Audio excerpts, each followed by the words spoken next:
Thank you, Rochelle, for discussing the symptoms of opioid addiction. This brings us to my presentation, and I will talk about the nature of opioid addiction as well as the treatment options for it.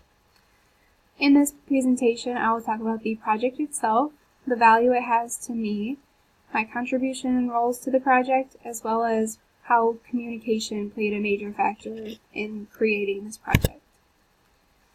According to NIH, the national overdose deaths in America has risen steadily from 2002 with 12,000 deaths to almost 50,000 deaths in 2017.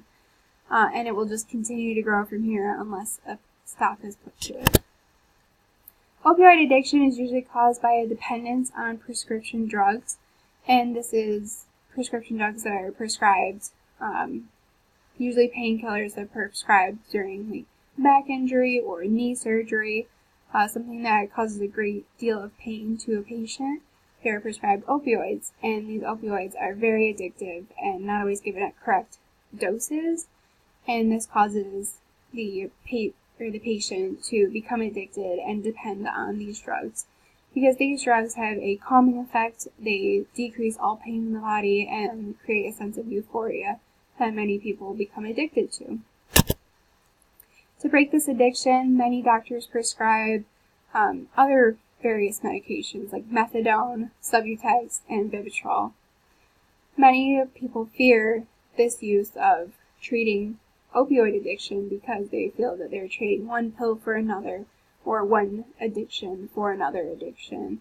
And this is not true necessarily because when somebody has an addiction, doctors are very careful to prescribe medication in such low doses that it will merely take the edge off of the craving that they feel for their drug that they're addicted to, and just give them a sense of calmness that they cannot get addicted to because the dosage is so low. It just merely makes them not crave their drug so much.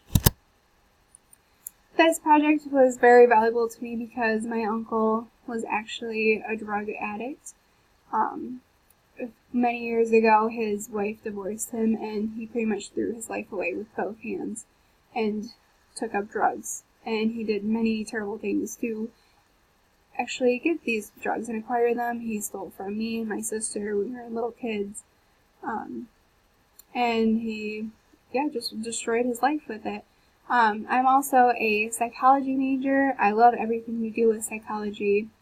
I love, the mind and how it works, and addiction is one of those things that really piques my interest, so I was really happy that we chose this project because I really enjoyed learning everything that I could about drug addiction. I contributed to this project by doing my own research and lending a hand in forming the idea that became our group project. I was the leader a couple weeks, and I got all of our tasks started, as well as I elaborated on many ideas that many of my other group members had to create the format and the presentation that we did, and I contributed to the group project in that way. Communication played a major factor in creating this project. Without communication, we wouldn't have been as successful as we were. Communication, we had to communicate every single day in order to make sure that we were all on the same page and we all did what we were supposed to do, so that way we could put forth the best presentation possible. In conclusion, opioids not only destroy a person's mental health, but as well as their physical health, and it will also destroy relationships and livelihood. And this brings us to Ariel, who will talk about the effects of opioid addiction.